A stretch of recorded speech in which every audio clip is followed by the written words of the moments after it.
Mes frères, mes sœurs, bien-aimés dans le Seigneur Jésus-Christ, je vous salue dans le précieux nom de notre Seigneur et Sauveur.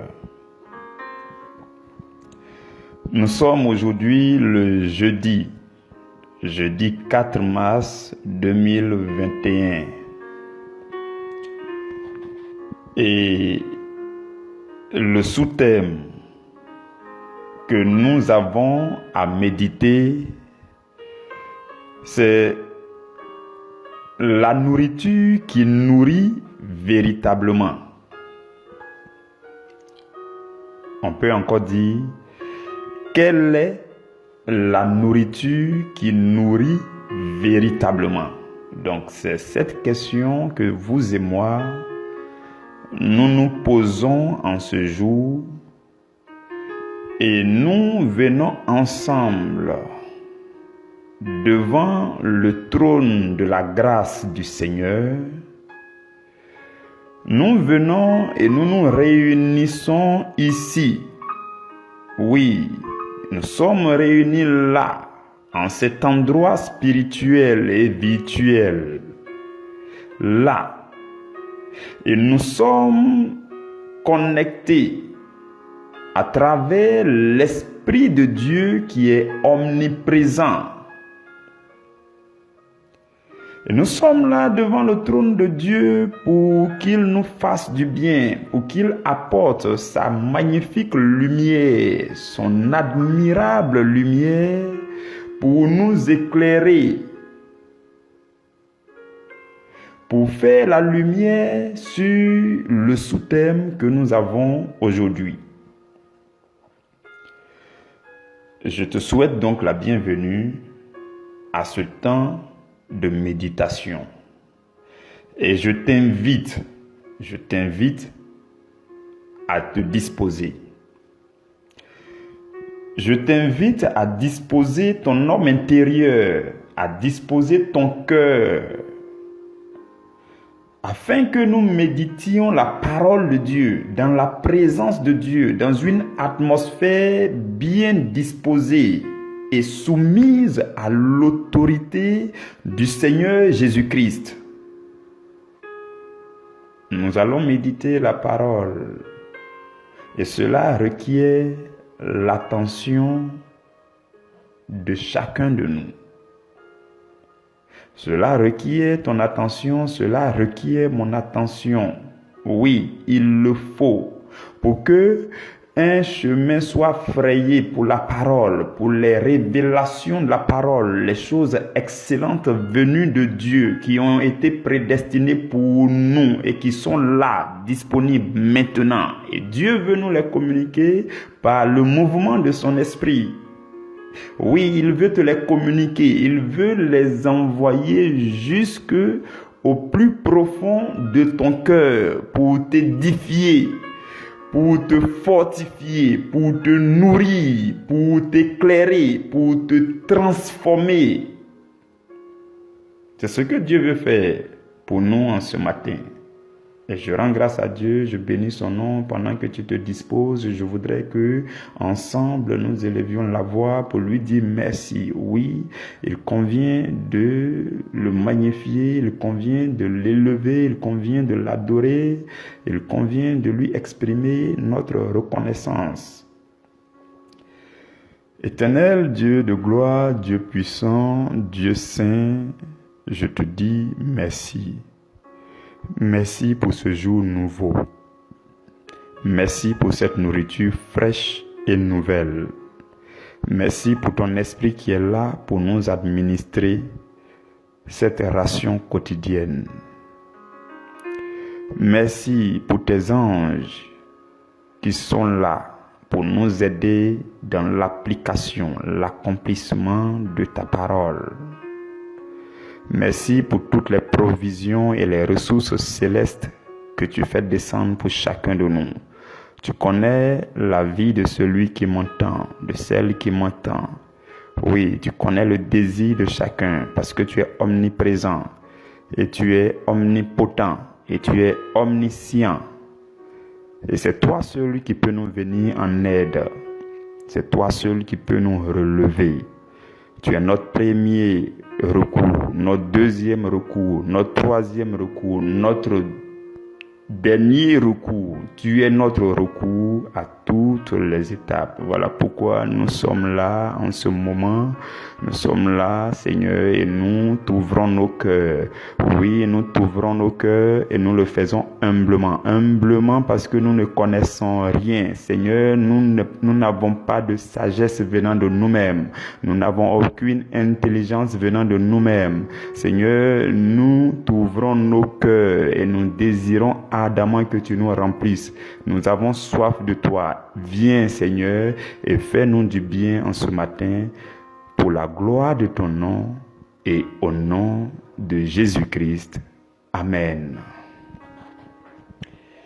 Frères et sœurs dans le Seigneur notre Dieu m'a confié des choses excellentes, des choses magnifiques, des révélations toutes fraîches. Et il m'a demandé de te les confier aussi. Il m'a demandé de me soumettre à son esprit, de prêter ma voix à la voix de son esprit pour que le Saint-Esprit te parle, pour que ces choses te soient transmises en ce jour. Et je voudrais vraiment que tu ne rates rien. Je voudrais vraiment que tu sois tellement disposé pour recevoir pleinement, entièrement tout ce que Dieu a prévu pour toi, pour ta vie, pour ta mission et pour ta destinée. Notre sous-thème, c'est « Quelle est la nourriture qui nourrit véritablement ?» Hier, nous avons parlé de la personne que tu es véritablement. Et nous sommes parvenus à comprendre que, en fait, la personne que tu es, c'est la personne qu'on appelle l'homme intérieur, ta personne spirituelle. Et aujourd'hui, nous voulons méditer sur le fait que la nourriture, il y a plusieurs types de nourriture. Quelle est donc cette nourriture qu'il te faut pour te nourrir? Tu peux par avance commencer à te dire que, en fait, la nourriture qu'il faut, c'est la nourriture qui convient à ton homme intérieur. Oui, je sais que par anticipation, vous avez dû faire cette méditation pour dire, oui, mais tiens, hier, il a dit que l'homme véritable, la personne véritable que je suis, c'est mon homme intérieur. Donc, si donc on doit parler de la nourriture qui nourrit véritablement, c'est que c'est la nourriture qui convient à mon homme intérieur. C'est une très belle réflexion. Tous ceux qui ont fait cette méditation par avance, tous ceux qui ont pensé ainsi par anticipation, vous avez très, très, très bien pensé, vous avez très bien médité. Parce que c'est exactement ce que nous allons développer. La nourriture qui convient, la nourriture qui nourrit véritablement, c'est la nourriture qui convient à ton homme intérieur. Je voudrais nous donner une définition assez simple et très courte de ce que c'est que la nourriture. Je veux que tu retiennes ça. La nourriture. Une définition assez simple de ce que c'est que la nourriture. La nourriture, c'est un apport satisfaisant et profitable pour la croissance. Oui, retiens ça comme ça, tout court. C'est simple.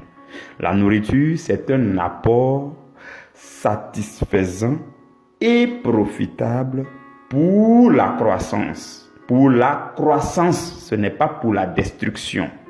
C'est un apport, quelque chose que tu apportes dans ta vie, qui arrive dans ta vie, un apport satisfaisant et aussi profitable pour ta croissance. C'est ça la nourriture. Retenez ça de façon simple comme ça. Et puisque la Bible dit, dans Colossiens au chapitre 3, verset 10, la Bible dit que nous devons revêtir l'homme nouveau.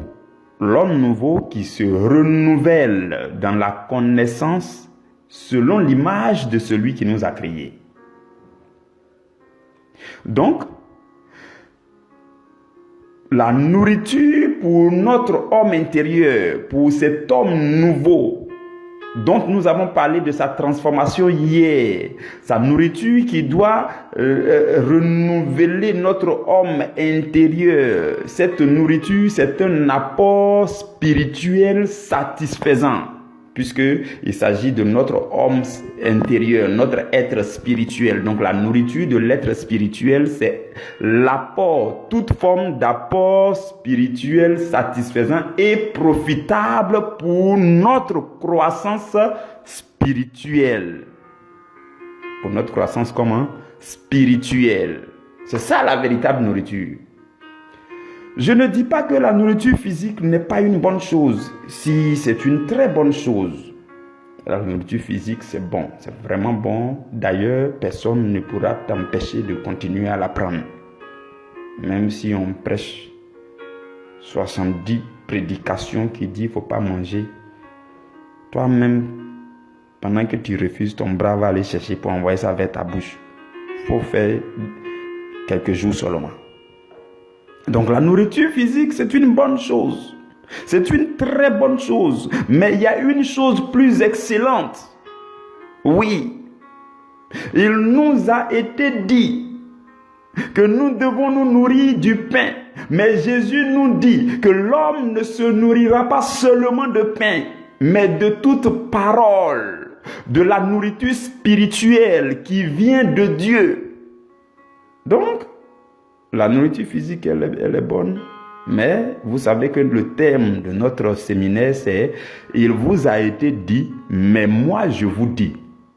Vous comprenez? Donc Jésus nous montre les choses les plus excellentes pour notre transformation de mentalité, pour que désormais nous sachions choisir nos priorités des choses. Nous sachions choisir nos urgences. Vous comprenez?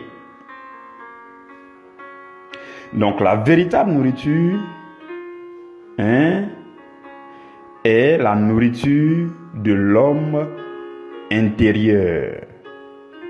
Je voudrais maintenant nous lire notre texte d'appui, Jean au chapitre 4, le verset 34. S'il vous plaît, redoublez d'attention parce que nous allons commencer à aller plus rapidement. Jean chapitre 4, verset 34. Je vais nous lire à partir du verset 31, s'il vous plaît. Jean chapitre 4. La Bible dit, pendant ce temps, en fait, il s'agissait de Jésus qui échangeait avec la femme samaritaine au puits de Jacob.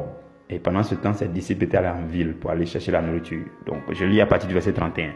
Pendant ce temps, les disciples le pressaient de manger, disant, Rabbi, mange. Et le verset 32 dit, mais il leur dit, j'ai à manger une nourriture que vous ne connaissez pas. Les disciples se disaient donc les uns aux autres, quelqu'un lui aurait-il apporté à manger? Et au verset 34, qui est notre verset de base, Jésus leur dit, ma nourriture est de faire la volonté de celui qui m'a envoyé et d'accomplir son œuvre. Jésus dit quoi? Ma nourriture est de faire la volonté de celui qui m'a envoyé et d'accomplir son œuvre. Voici la parole de Jésus que nous allons essayer de décortiquer et de méditer dans la présence de son esprit. Frères et sœurs, Jésus dit, ma nourriture c'est de faire la volonté de celui qui m'a envoyé et d'accomplir son œuvre. Celui qui a envoyé Jésus, bon, sans discussion, de façon incontestable, celui qui a envoyé Jésus, c'est Dieu. Et de la même façon, celui qui t'a envoyé sur cette terre, celui qui m'a envoyé sur cette terre, celui qui nous a envoyés, c'est Dieu. Oui, nous sommes en mission pour Dieu. J'espère que ça, vous le savez. Nous sommes en mission sur la terre pour Dieu. La Bible dit dans 1 Pierre chapitre 2, verset 11, « Bien-aimés, je vous exhorte comme étrangers et voyageurs sur la terre. » Donc nous sommes des étrangers et des voyageurs sur la terre. Nous sommes des pèlerins sur la terre. Mais nous sommes là pour une mission. Oui, nous sommes là pour une mission que Dieu nous a confiée. Jérémie 1 au verset 5, la Bible dit, « Avant que je t'ai formé dans le ventre de ta mère, je te connaissais, et avant que tu sois sorti de son sein, je t'avais consacré et je t'avais établi prophète des nations. » Donc, Dieu nous a formés. Il nous a connus avant même de nous mettre dans le sein de notre mère. Ça ne concernait pas que Jérémie. L'apôtre Paul dans Galates au chapitre 1 verset 15, il dit, « Mais lorsqu'il a plu à celui qui m'a mis à part dès le sein de ma mère et qui m'a appelé par sa grâce. » Ainsi de suite. Donc, aussi bien Jérémie que l'apôtre Paul que toi et moi, Dieu nous a connus d'avance, il nous a formés de ses propres mains, il nous a envoyés sur cette terre, il nous a établis pour une mission. Donc c'est Dieu qui nous a envoyés. Et Jésus dit, lui sa nourriture c'est de faire la volonté de celui qui l'a envoyé. Et si nous voulons parler comme Jésus, nous n'avons qu'à dire, notre nourriture aussi c'est de faire la volonté de celui qui nous a envoyés. On est tous d'accord pour ça. Et la remarque que je veux que nous fassions, suivez très bien, c'est que quand on a lu à partir du verset 31, les disciples sont allés en ville pour aller acheter la nourriture physique. Nourriture physique, pour le corps physique, pour l'homme extérieur. Et ils ont dit à Jésus, viens, on va manger. Jésus dit, non, je ne mange pas la nourriture physique. Et Jésus dit, lui, il a une autre nourriture à manger. Jésus parlait donc non pas de la nourriture physique, mais de la nourriture spirituelle. Vous comprenez, hein? On est tous d'accord que Jésus a mis de côté la nourriture physique qu'ils ont envoyée et Jésus parle d'une autre nourriture. Et il dit, cette nourriture consiste à faire la volonté de celui qui l'a envoyé et d'accomplir son œuvre. Donc c'est de la nourriture spirituelle que nous allons parler à compter de maintenant. Suivez-moi encore très bien. Je voudrais nous parler donc de 3 niveaux de nourriture spirituelle. 3 niveaux. Et ça sera thématique, suivez-moi très bien. 3 niveaux de nourriture spirituelle. Le premier niveau de nourriture spirituelle consiste à connaître Dieu, à découvrir Dieu, à avoir la révélation de Dieu, la connaissance profonde de Dieu. C'est ça le premier niveau de la nourriture spirituelle. Parce que Jésus dit, ma nourriture est de faire la volonté de celui qui m'a envoyé. Pour faire la volonté de Dieu, il faut d'abord connaître la volonté de Dieu. Et la volonté de Dieu est révélée à travers la parole de Dieu. Donc le premier niveau de nourriture consiste à lire et à méditer la parole de Dieu en vue de recevoir les révélations de la parole de Dieu. C'est ça qui nourrit. C'est ça le premier niveau de nourriture. La parole de Dieu est une nourriture.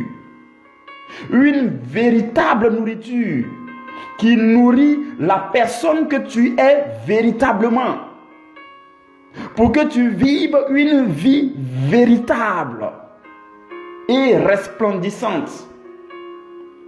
Donc la lecture et la méditation de la parole nous permet d'accéder aux révélations de la parole de Dieu. C'est de la nourriture pour nous et c'est la nourriture véritable. Et pour l'instant, c'est le premier niveau de nourriture. Suivez-moi très bien. Jérémie dit dans Jérémie 15 au verset 16, il dit, j'ai recueilli tes paroles. Parlant de la parole de Dieu. Il dit, j'ai recueilli tes paroles, je les ai dévorées Jérémie 15, 16. J'ai recueilli tes paroles, je les ai dévorées. Tes paroles ont fait la joie et l'allégresse de mon cœur. J'ai recueilli tes paroles. Oui. Je les ai dévorées. Ça veut dire que c'est de la nourriture. Donc, en lisant votre Bible, en méditant la parole, en écoutant les enseignements, vous dévorez la parole de Dieu et vous en tirez les révélations excellentes et profondes de la parole de Dieu. Et vous connaissez de plus en plus Dieu. Vous connaissez la volonté de Dieu. Jésus dit, ma nourriture, c'est de faire la volonté de Dieu. Donc, il faut connaître d'abord cette volonté. C'est ça le premier niveau de nourriture. Et dans ce premier niveau de nourriture, je voudrais vraiment vous confier quelque chose qui me tient vraiment à cœur. Le Seigneur m'a confié ça, je veux vous confier. Suivez-moi très attentivement encore. Je veux nous parler de sept marques de la nourriture spirituelle. 7 marques de la nourriture spirituelle. Bon, on peut dire encore 7 gammes de la nourriture spirituelle, ou bien 7 menus, ou bien 7 types de nourriture spirituelle. Voilà, 7 types de nourriture spirituelle. 7 types de nourriture spirituelle. La Bible que vous avez, de laquelle ressort la parole profonde de Dieu, qui vous nourrit. Cette nourriture-là, il y en a 7 types. Il y en a 7 menus, 7 marques que je veux que vous reteniez. Et pendant que je serai en train de parler de ça, vous allez vous reconnaître, vous allez appréhender, vous allez apprécier de quoi il s'agit. 7 marques de la nourriture spirituelle. La première marque de la nourriture spirituelle, c'est de l'eau de la parole. L'eau de la parole. Oui. D'ailleurs même, Jésus, quand il était au puits de Jacob avec la femme samaritaine, il a dit à la femme là, celui qui boit de cette eau aura toujours soif, mais celui qui boit de l'eau que je lui donnerai n'aura jamais soif. Quand Jésus faisait allusion à l'eau, il fait allusion à la parole. Vous comprenez? Dieu sait que vous et moi, quand on devient chrétien, on commence par être bébé spirituel. Bébé spirituel. Et un bébé, il y a la nourriture des bébés, et au fur et à mesure que les bébés grandissent, il y a la nourriture qui s'adapte, on change de nourriture au fur et à mesure, Dieu le sait. Voilà pourquoi la nourriture spirituelle, qui est la parole de Dieu, a aussi les mêmes qualités. Vous voyez, les choses que nous vivons dans ce monde nous donnent de grands enseignements sur ce que Dieu est. Oui. De la même façon que lorsqu'un bébé naît, vous lui donnez petit à petit des nourritures qu'il lui faut en fonction de son estomac. Et quand il grandit, vous êtes obligé de changer. De cette même façon, la parole de Dieu que vous lisez, votre Bible que vous ouvrez, que vous lisez, en fonction de votre niveau spirituel, il y a des choses que vous ne pouvez pas capter. Il y a des choses que vous ne pouvez pas manger. C'est comme vous prenez la viande, vous donnez à votre bébé de 3 mois. Ça va faire mal à l'enfant. C'est pas possible. L'enfant même va rejeter. Donc, Dieu sait que spirituellement, il en est de même. Lorsque nous naissons de nouveau, que nous grandissons, nous faisons notre pas humblement. Je dis bien humblement. Oui. Lorsque nous évoluons humblement, que nous évoluons dans l'amour pour le Seigneur, pas à pas. Dieu aussi, la parole de Dieu que vous voyez, c'est étape après étape. Il y a plusieurs menus, plusieurs types de la parole de Dieu en fonction de notre croissance spirituelle. Vous comprenez? Le premier niveau, c'est la première marque, c'est l'eau de la parole. L'eau de la parole. C'est l'eau de la parole. L'eau de la parole représente la lecture continuelle de la parole. La lecture continuelle est de plus en plus abondante de la parole. C'est l'eau de la parole. La lecture. Tu lis. Tu peux lire et puis ça n'a pas trop de goût pour le moment. Parce que l'eau même n'a pas de goût. L'eau n'a pas de goût. Quand vous voyez la définition de l'eau, on dit c'est un liquide inodore et incolore. Et puis ça n'a pas de goût, les trucs comme ça. Ça n'a pas de goût comme les autres nourritures. Donc, l'eau de la parole. Lecture de la Bible quotidiennement. Tu lis. À tes débuts, tu lis quotidiennement. De plus en plus abondamment. Ainsi de suite. Maintenant, quand tu lis, tu bois l'eau de la parole, ainsi de suite. À un moment donné, tu passes au stade où tu as besoin du lait de la parole. Le lait. le lait de la parole. Donc ça, c'est la deuxième marque, le deuxième type de la parole. Le deuxième type de la nourriture spirituelle. La deuxième marque de la nourriture spirituelle. Après l'eau de la parole, c'est le lait de la parole. Là, tu commences à avoir du goût. Tu commences à ressentir le goût de la parole. Oui, oui, oui, je vous le dis, c'est la vérité. Quand vous parvenez à ce niveau, ça commence à devenir intéressant. Ça commence à devenir doux. Oui, vous commencez à sentir le goût de la parole de Dieu sur votre palais. La Bible dit dans 1 Corinthiens au chapitre 3, le verset 2, l'apôtre Paul dit, il dit, je vous ai donné du lait et non de la nourriture solide. Et l'apôtre Pierre va en rajouter pour dire, prenez comme des enfants nouveau-nés le lait pur de la parole de Dieu. Vous comprenez? Donc après l'eau de la parole, c'est le lait de la parole. À ce niveau, tu commences à ressentir le goût spirituel de la parole. Et après cela, la troisième marque de la nourriture spirituelle, c'est la crème de la parole de Dieu. La crème de la parole de Dieu. Vous savez comment on fait pour obtenir les crèmes, hein? On concentre le lait, on presse le lait, hein? Et la matière grasse qui est obtenue à partir du lait, c'est ça qui est la crème. Souvent on utilise la crème pour fabriquer le beurre. Vous comprenez? La crème, ça vient du lait, mais c'est de plus en plus dur, c'est un peu dur. Voilà, la nourriture commence à être un peu intéressante. Oui, oui, oui, oui. Vous comprenez? Proverbe chapitre 30, le verset 33 dit, la pression du lait produit la crème. Donc, quand tu presses le lait, que tu presses, tu bois davantage, ça devient concentré, ça devient un peu beaucoup en toi, ça devient la crème de la parole de Dieu. La crème est encore plus succulente que le lait. Oui, oui, la crème. Vous demandez à un enfant de 4 ans, il va dire, je vais aller au glacier, je veux les glaces, la crème glacée.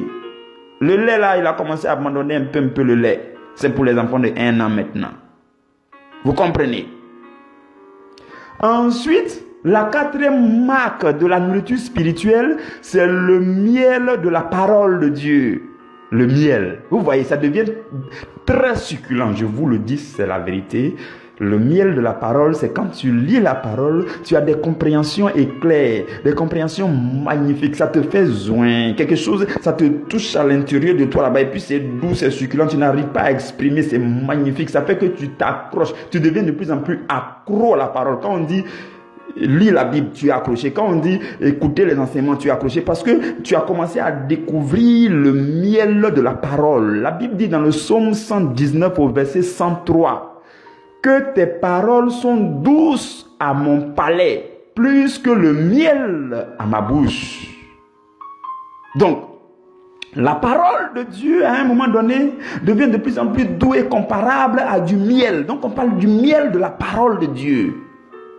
Le miel est plus sucré, plus succulent que la crème et que le lait. Vous comprenez? C'est le quatrième niveau, le quatrième type de la parole de la nourriture spirituelle. Et la cinquième marque, ou encore le cinquième type de la nourriture spirituelle, c'est la nourriture solide. Et ce sont des choses que je vais revenir dessus plus tard de façon détaillée dans notre plus grande saison d'enseignement. Hein? La nourriture solide. La nourriture solide. En fait, encore, comprenez que c'est la viande de la parole. Oui, la viande de la parole. Nous savons que Jésus, c'est l'agneau immolé. Hein. Je ne sais pas si vous avez déjà goûté la viande de l'agneau. Mais bon, en tout cas, je veux dire que c'est quelque chose de ce genre. Donc, en même temps que c'est solide, mais en même temps, c'est doux. Voilà. C'est doux et c'est bien solide. Ce n'est plus miel, ce n'est plus... Bon, tu peux toujours continuer à prendre le lait, le miel. Tu continues même d'ailleurs de prendre l'eau, tout ça. Il n'y a pas de souci. D'ailleurs, nous tous dans cette famille-là, on lit la parole chaque jour. C'est l'eau de la parole. On en prend le lait chaque jour, on prend la crème chaque jour, on prend le miel chaque jour. Mais il y a certains qui sont à un degré où c'est la nourriture solide. C'est doux et puis c'est solide et puis c'est consistant. Voilà. Hébreux au chapitre 5, verset 14 dit, mais la nourriture solide, c'est pour les hommes faits. Pour ceux dont le jugement est exercé par l'usage à discerner ce qui est bien et ce qui est mal. Donc la nourriture solide, c'est la viande de la parole. C'est doux et puis c'est solide et puis c'est consistant. Et tu commences à sentir que quand tu médites, que tu lis la Bible, tu médites là, quelque chose de lourd se dépose en toi. Tu te sens en forme parce que la viande, le morceau qui vient de tomber là, vraiment c'est lourd, c'est doux en même temps. Vous comprenez? Ça, c'est la nourriture solide, la viande de la parole. Vous comprenez? Et la 6e marque de la nourriture spirituelle, c'est l'huile de la parole. L'huile de la parole vient pour arranger la nourriture solide. Vous voyez, quand on mange la nourriture solide, la plupart du temps, on mange avec l'huile. Et l'huile de la parole permet de charger l'onction sur nous. C'est-à-dire, à ce stade-là, quand tu médites la parole de Dieu, les paroles qui communiquent une puissance là, tu les perçois. Je ne sais pas si quelqu'un me suit. Tu médites la parole. Il y a les versets que tu lisais avant et puis tu ne percevais pas certaines choses. Les mêmes versets, tu les lis aujourd'hui et puis tu découvres quelque chose de puissant qui te transfère une onction, qui te transfère quelque chose de puissant. On parle de l'huile de la parole. L'huile qui sort du rocher le plus dur. Le rocher, c'est Jésus. Deutéronome 32, verset 13. L'huile qui sort du rocher le plus dur. Tu prends et puis tu manges. En même temps, c'est l'onction pour toi. Les paroles puissantes, là, c'est ce que tu perçois maintenant. Et la dernière marque de la nourriture spirituelle, c'est le vin de la parole. Là, maintenant, à ce niveau, ça produit l'ivresse. L'ivresse spirituelle. Il y a ce qu'on appelle l'ivresse spirituelle. Tu es ivre spirituellement. Le vin de la parole, c'est quand tu médites et puis les parties qui rentrent en toi, là, ça te rend fou en même temps. C'est-à-dire que toi, tu veux faire l'œuvre de Dieu. Tu veux servir. C'est ça qui produit le zèle et la détermination. Vous pouvez comprendre. Il y a certains qui ne peuvent pas rester tranquilles. Il faut que je fasse l'œuvre de Dieu. Non, ben, j'ai besoin de quelqu'un qui peut faire quelque chose. Je suis là. Ben, je veux qu'on fasse ceci. Je suis disponible. Non, je suis... Parce que ceux-là sont maintenant au contact avec le vin de la parole. Ils sont devenus ivres de la parole. Oui, la parole les fait bouger à gauche et à droite. Non, mais ils sont zélés pour le Seigneur. C'est ça le vin de la parole. Vous comprenez? Donc retenez ces 7 marques de la nourriture spirituelle. Et tout cela, c'est le premier niveau qui consiste à méditer la parole pour recevoir les révélations de Dieu. Parce que Jésus dit, ma nourriture, c'est de faire la volonté de Dieu, la volonté de celui qui m'a envoyé d'accomplir son œuvre. Donc, pour faire la volonté de Dieu, il faut d'abord connaître la volonté de Dieu. Il faut découvrir la volonté de Dieu. Et cela passe par la méditation de la parole de Dieu. Et cette parole de Dieu qui est la nourriture spirituelle, il y en a 7 marques que nous venons de citer. L'eau de la parole de Dieu, le lait de la parole de Dieu, la crème de la parole de Dieu, le miel de la parole de Dieu, la nourriture solide de la parole de Dieu, l'huile de la parole de Dieu et le vin de la parole de Dieu. Vous comprenez? Maintenant, le deuxième niveau de nourriture spirituelle. Deuxième niveau. On a parlé du premier niveau qui consiste à recevoir la révélation de Dieu par la méditation. En vue de découvrir la volonté de Dieu et pour aller faire cette volonté. Donc, le deuxième niveau, c'est de faire la volonté de Dieu. Oui, frères et sœurs, je vous le dis, c'est la vérité. Il ne suffit pas d'écouter la méditation et de s'en réjouir. Il suffit surtout de pratiquer ce que vous entendez. La Bible dit dans Jacques chapitre 1 verset 22, ne vous limitez pas, ne vous bornez pas, ne vous contentez pas seulement à écouter la parole, mais il faut la mettre en pratique. Le deuxième niveau de nourriture, c'est de pratiquer la parole. Jésus dit, ma nourriture, c'est de faire la volonté de celui qui m'a envoyé. Jésus n'a pas dit, c'est de regarder, de méditer, de prendre seulement et puis de connaître, de m'en réjouir, de parler, d'écouter les pains et puis ça s'arrête là. Jésus dit, je fais tout cela et je vais au-delà pour faire, pour appliquer, pour pratiquer la volonté de Dieu que je découvre quand je médite. Voilà pourquoi tout ce que vous entendez quand vous écoutez les enseignements, ces choses-là qui vont tout droit toucher votre cœur et qui parlent à votre cœur, ces choses-là doivent être mises en pratique. C'est en cela que vous parvenez au deuxième niveau de la nourriture spirituelle. Le deuxième niveau, c'est de pratiquer la parole. C'est de se laisser révéler au monde. Tu pratiques dans ton monde, là où tu habites, ton bureau, ton quartier, ta maison, là où tu habites là. Tu dois pratiquer la parole de Dieu là-bas. Pour que les hommes sachent que tu as connu vraiment la volonté de Dieu et que tu appliques cette volonté, pour que cela envoie les hommes à la lumière de Dieu. Le deuxième niveau, c'est d'appliquer, de pratiquer la volonté de Dieu. Jésus dit, ma nourriture, c'est de faire la volonté de Dieu, de pratiquer la volonté de Dieu. Vous comprenez? Donc toi, à ton tour, tu commences à avoir du goût dans la vie des autres. Quand tu parles à un frère, ça doit avoir du goût pour lui. Quand tu parles à un frère, il doit pouvoir entendre le miel de la parole ou bien le lait de la parole. Non mais lui, là, quand il parle bien. Non mais il est... En fait, les gens n'arrivent pas à te qualifier, mais quand tu es là et puis tu parles, c'est trop chic quoi. Voilà. Quand tu arrives à ce niveau, tu commences à faire du bien à ton environnement. Tu commences à mettre en pratique la parole de Dieu. Tes actions commencent à bénir les autres. La Bible dit dans Éphésiens chapitre 4, verset 29, qu'il ne sorte de votre bouche aucune parole mauvaise, mais s'il y a lieu quelques bonnes paroles qui servent à l'édification et qui communiquent une grâce à ceux qui l'entendent. Donc, désormais, dans ton environnement de vie, parmi tes amis, au travail, dans ton atelier, dans le supermarché, à la maison, partout où tu passes, hein, quand tu parles, il faut que ça communique une grâce à ceux qui l'entendent. Quand tu agis, il faut que ça communique une grâce à ceux qui l'entendent parce que tu es en train de pratiquer la parole de Dieu, la volonté de Dieu. Et Colossiens chapitre 4, le verset 6 dit que votre parole soit toujours accompagnée de grâce, assaisonnée de sel, afin que vous sachiez comment il faut répondre à chacun. Donc désormais, en appliquant la parole, tu deviens quelqu'un qui est doux, quelqu'un qui parle bien, quelqu'un qui est calme, quelqu'un qui ne se fâche pas, quelqu'un qui agit bien. Quand tu fais ça, tu commences à avoir du goût dans la vie des autres. Tu commences à devenir doux. Voilà, je ne sais pas comment je dis. Quand les gens te goûtent là, ils sont contents. Quand les gens te mangent, ils sont contents.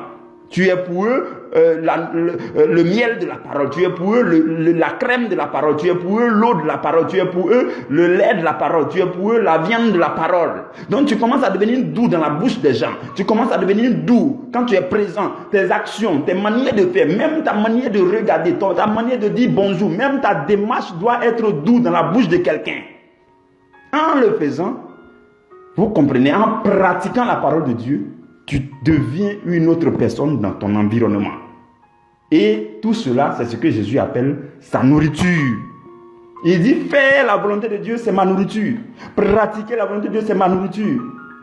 Il a parlé à la femme samaritaine, en un rien de temps, elle s'est convertie. Donc Jésus a commencé à resplendir. Il pratiquait pleinement la volonté de Dieu. Il dit, ma nourriture, c'est cela. Vous comprenez? Maintenant, je vais nous parler du troisième niveau de nourriture. Le troisième et dernier niveau de nourriture, c'est le fait d'accomplir notre mission sur la terre. Oui, frères et sœurs, tu peux faire premier niveau, deuxième niveau, hein, mais ça ne se fait pas en bigarré ou bien désordonné. Non. Non. Tu peux faire des choses de façon très désordonnée et puis tu rates ta mission. Hein? Donc, soyons sages. Le troisième niveau, Jésus dit, d'accomplir son œuvre. Vous comprenez? Il dit, ma nourriture, c'est de faire la volonté de celui qui m'a envoyé et d'accomplir son œuvre, accomplir l'œuvre qu'il m'a confiée. Dieu nous a confié à chacun, à vous et à moi, une œuvre, une mission. Donc, en faisant tout cela, l'objectif, c'est d'accomplir la mission de Dieu. Et la grande mission qui est confiée à nous tous, c'est la mission du salut des âmes. Oui, nous devons poursuivre la mission que Christ a commencé, qui consiste à sauver les âmes, à répandre la lumière de Christ pour amener les âmes à la lumière de Dieu. Si vous avez remarqué dans Jean chapitre 4 que nous avons lu là, si vous lisez le verset 35, Jésus dit, ne dites-vous pas qu'il y a encore 4 mois jusqu'à la moisson, voici, je vous le dis, levez les yeux et regardez les champs qui déjà blanchissent pour la moisson. En fait, quand il a pas fini de parler avec la femme samaritaine, elle a couru pour aller en Samarie là. Elle est partie appeler tout le monde. Donc Jésus voyait que la moisson en Samarie était déjà mûre. Donc Jésus est venu pour accomplir sa mission. Sa mission, c'est de faire quoi? C'est de gagner les âmes en Samarie, de gagner les âmes en Judée, de gagner les âmes dans la Jérusalem, de gagner tout ce que nous sommes aujourd'hui et que nous, à notre tour, nous puissions gagner ceux qui sont autour de nous. Donc, c'est ça la mission de Jésus et c'est aussi ça notre mission. C'est d'accomplir l'œuvre que Dieu nous a confiée. La nourriture, c'est d'accomplir aussi l'œuvre que Dieu nous a confiée. Et le monde nous attend. Oui, les gens sont dans les ténèbres et nous attendent. Voilà pourquoi j'admire vraiment, j'apprécie vraiment les frères et sœurs dans cette famille qui ne font que inviter leurs frères et sœurs, leurs proches pour que nous soyons réunis, que nous écoutions la parole en abondance. Parce que ici, la parole de Dieu est méditée chaque jour. La nourriture est disponible. Dieu l'a fait ainsi. Et cela fera bientôt 2 ans que nous faisons comme ça chaque jour ici. Le Seigneur a dimensionné ici pour que ce soit une lumière abondante par sa pure grâce, pour que les âmes soient de plus en plus éclairées et transformées, pour aller transformer le monde. C'est ce que Dieu fait ici. Et je bénis vraiment la vie de ceux-là qui invitent leurs frères, ainsi de suite, qui partagent les enseignements autour d'eux, ainsi de suite. C'est très bien. La Bible dit, dans Romains 8 au verset 19, la création attend avec un ardent désir que nous soyons révélés. Que les fils et les filles de Dieu soient révélés. Que les fils et les filles de Dieu se mettent en mouvement pour accomplir l'œuvre que Dieu a confiée à chacun. C'est parce que c'est ça leur nourriture. Jésus dit, ma nourriture, c'est d'accomplir l'œuvre qu'il m'a confiée. Toi et moi aussi, notre nourriture doit être d'accomplir l'œuvre du salut des âmes que Dieu nous a confiée. Voici les 3 niveaux de nourriture aujourd'hui. Ce sont ces 3 niveaux de nourriture spirituelle. Je récapitule rapidement. Le premier niveau, c'est de recevoir les révélations de Dieu à travers la lecture et la méditation de la parole. Et quand en le faisant, vous accédez à 7 types de la nourriture spirituelle dont nous avons parlé. Le deuxième niveau, ayant connu la volonté de Dieu à travers la méditation de la parole, l'écoute des enseignements. Le deuxième niveau, c'est de mettre en pratique la volonté de Dieu. Et le troisième niveau, c'est de tout faire pour accomplir l'œuvre que Dieu a confiée à chacun. En le faisant, frères et sœurs, nous avons la véritable nourriture. Nous prenons la véritable nourriture et cela nous fera croître sainement dans cette vie et cela va nous donner plus de force et cela va nous faire impacter notre monde. Que Dieu vous bénisse, que Dieu vous garde, que la main du Seigneur demeure vos maisons, vous demeure là où vous habitez, votre quartier, votre endroit de vie, que le Seigneur vous garde. Oui, chacun ici dans cette famille, chaque personne, je désire ardemment et je prie que la main du Seigneur demeure sur vous, que le sang de Jésus vous couvre. Oui, quoi que ce soit qui était une difficulté quelconque dans votre vie, par le son de ma voix, les anges vous rejoignent maintenant. Oui, les anges de Dieu vous rejoignent parce que leur mission c'est de secourir tous ceux-là qui sont prédestinés au salut. Que la main du Seigneur demeure sur vos vies. Nous nous donnons rendez-vous demain à la première heure pour développer un autre sous-thème. Que Dieu vous garde, que Dieu vous bénisse au nom de Jésus-Christ de Nazareth. Amen.